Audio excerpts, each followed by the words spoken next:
ವರ್ಷದಿಂದ ಒಟ್ಟು 10 ಮೋಟಾರ್ ಸೈಕಲ್ಗಳನ್ನು ಕಳ್ಳತನ ಮಾಡಿದ ಆರೋಪಿಗಳನ್ನು ಬಂಧಿಸಿದ ಅಧಿಕಾರಿಗಳು. ದೂರುದಾರರಾದ ಮಲ್ಲಪ್ಪ ತಂದೆ ಬಸಪ್ಪ ಇವರು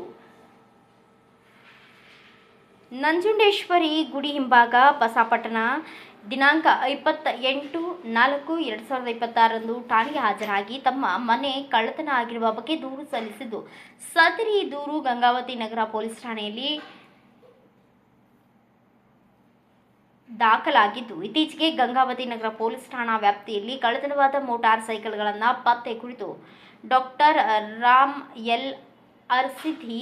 PSI ಜಿಲ್ಲಾ ಪೊಲೀಸ್ ಅಧೀಕ್ಷಕರು ಕೊಪ್ಪಳ ಮಾನ್ಯ ಹೆಚ್ಚುವರಿ ಪೊಲೀಸ್ ಅಧೀಕ್ಷಕರಾದ ಹೇಮಂತ್ ಕುಮಾರ್ IPS ಮಾನ್ಯ ಜೆ ನ್ಯಾಮಗೌಡರ್ ಅವರ ಮಾರ್ಗದರ್ಶನದಲ್ಲಿ ಪ್ರಕಾಶ್ ಮಾಳಿ ಪೊಲೀಸ್ ಇನ್ಸ್ಪೆಕ್ಟರ್ ಗಂಗಾವತಿ ನಗರ ಠಾಣೆಯವರ ನೇತೃತ್ವದಲ್ಲಿ ಸಿಬ್ಬಂದಿಯವರಾದ ಮರಿ ಶಾಂತಗೌಡ, ಫಕೀರಪ್ಪ, ಭೀಮಪ್ಪ, ಮೈಲಾರಪ್ಪ, ಗುಂಡಪ್ಪ, ರಾಘ ಗಂಗಾವತಿ ನಗರ ಪೊಲೀಸ್ ಠಾಣೆ ಅವರನ್ನು ಒಳಗೊಂಡ ಒಂದು ತಂಡ ರಚನೆ ಮಾಡಿದ್ದು ಇರುತ್ತದೆ ಹಾಗೂ ಗಂಗಾವತಿ ಪೊಲೀಸ್ ಉಪವಿಭಾಗಾಧಿಕಾರಿಗಳಾದ ಸದರಿ ತನಿಖಾ ತಂಡವು ಮೋಟಾರ್ ಸೈಕಲ್ ಕಳ್ಳತನ ಆರೋಪಿತನಾದ ಪ್ರಕಾಶ್ ತಂದೆ ಈರಣ್ಣ ತಳವಾರ್ 41 ವರ್ಷ ಇವರನ್ನ ದಸ್ತಗಿರಿ ಮಾಡಿ ಸದರಿಯವರಿಗೆ ಮೋಟಾರ್ ಸೈಕಲ್ ಕಳ್ಳತನ ಮಾಡಿದ ಬಗ್ಗೆ ಕೂಲಂಕುಷವಾಗಿ ವಿಚಾರಣೆಗೆ ಒಳಪಡಿಸಿದಾಗ ಸದರಿ ಆರೋಪಿತನು ಆಗ ಸುಮಾರು 1.5 ವರ್ಷದ ಹಿಂದೆ ಒಟ್ಟು 10 ಮೋಟಾರ್ ಸೈಕಲ್ಗಳನ್ನು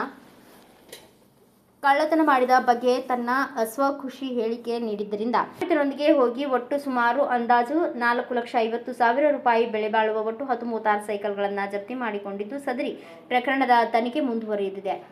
ಆರೋಪಿತನನ್ನ ದಸ್ತಗಿರಿ ಮಾಡಿ ಕಳ್ಳತನವಾಗಿದ್ದ ಒಟ್ಟು 10 ಮೋಟಾರ್ ಸೈಕಲ್ಗಳನ್ನು ಪತ್ತೆ ಮಾಡಿದ್ದು ಇರುತ್ತದೆ. ಸದರಿ ಆರೋಪಿತನಿಗೆ ಪತ್ತೆ ಮಾಡಿ